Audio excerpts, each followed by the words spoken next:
Apparently, web browsers are now supporting this really cool feature called Weblogs API, and it's basically accessible through this navigator.logs.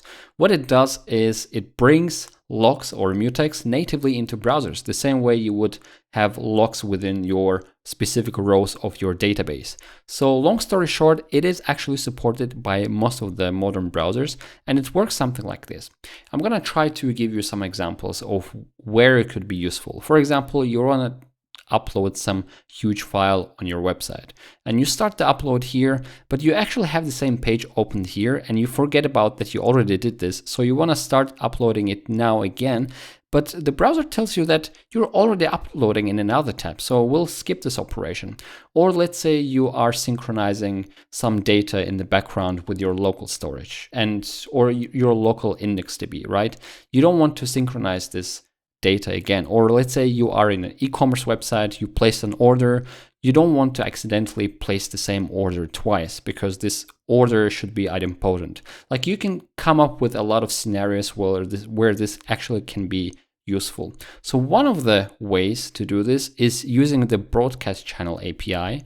And the broadcast channel API is basically kind of a message queue that different tabs like this one or this one can post message and it's going to be reflected in another one. For example, if this page gets a notification from somewhere, this page will also receive the same notification. You can also do it with the local storage, but then you have to implement mutex from scratch by yourself. So the easiest way is actually using this cool API called Weblogs API. So you just need to define a log name like this.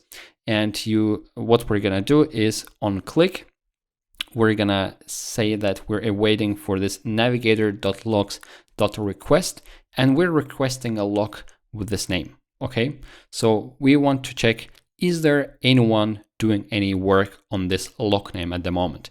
If not, then we acquire the log, right? As soon as we acquire the log, we can now do some processing. And by processing, I mean I'm simply sleeping for 8 seconds, right? Here's the duration of my sleeping. I'm actually not performing an upload, so it's just the dummy data.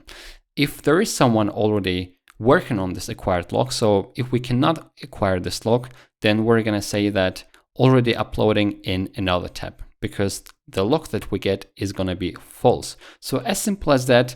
I'm pretty sure you can come up with a lot of scenarios where this can be useful. Just to show you the API of how this works, as I scroll down, you're going to see that if available is basically the Boolean that tells us if we can acquire the log or not. And we can also steal the log, right? If this page is already uploading, let's refresh this and uploading, and we want to steal it, we can actually steal it from a different tab if we want to. So it's quite flexible.